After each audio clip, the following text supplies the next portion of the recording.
ఎంత మాట, ఎంత మాట! ఇది క్షాత్ర పరీక్ష కాని క్షత్రియ పరీక్ష కాదే. కాదు, కాకూడదు.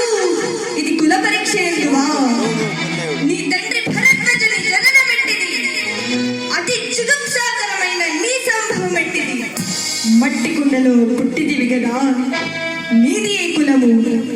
ఇంత ఏలా అశ్వత్ పితామహుడు గురుకుల పుష్టుడైన ఈ శాంతనవుడు శివ సముద్ర భార్య అయిన గంగా గర్భమున జన్మించలేదా? ఈయనదే కులము. నాతో చెప్పితివేమయ్యా? మా వంశమునకు మూల పురుషుడైన వశిష్ఠుడు దేవవేశ్యకు ఊర్వశీ పుత్రుడు కాదా?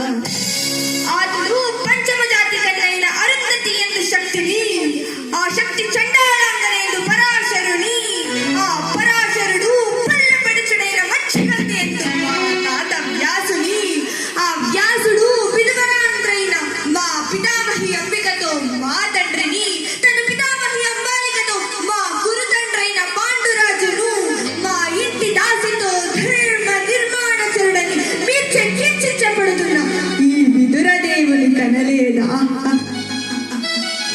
సందర్భావసారములను బట్టి క్షేత్ర బీజ ప్రాధాన్యములతో శక్తికరమైన మా కులవంశము ఏనాడు కులహీనమైనది కాగా, కులము కులము అని యథవాదములకు నాయన సుయోధన, ఏరుల పారుల బ్రహ్మర్షుల జననములు మనము విచారించదగినది కాదు.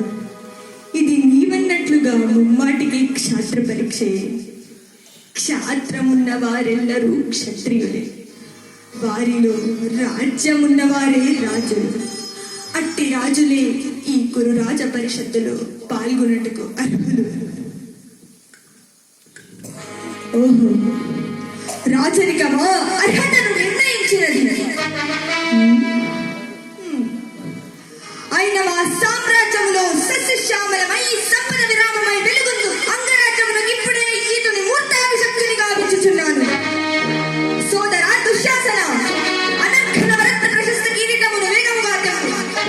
మామా గాంధార సార్వభౌమ, సురుచిర మణిమయ వంటిక సువర్ణ సింహాసనమును రప్పించుకుని. పుణ్యాంగనులారా, పుణ్య భగీరథి నది తోయముల నందుగనలు, కళ్యాణ భక్తులారా, మంగళ దూర్యాలముల సుస్వరముగా మృగనిండు. వందిమాగనులారా, కర్ణ మహారాజును కైవారమును కాపింపుడు. నేను ఈ సకల మహాజన సమక్షమున పండిత్ పరిషత్ మంత్రమున సర్వదా సర్వదా సతత సహస్రదా ఈ కులగర్గ మహాపంకిలమును శాశ్వతముగా భిక్షలను గావించు.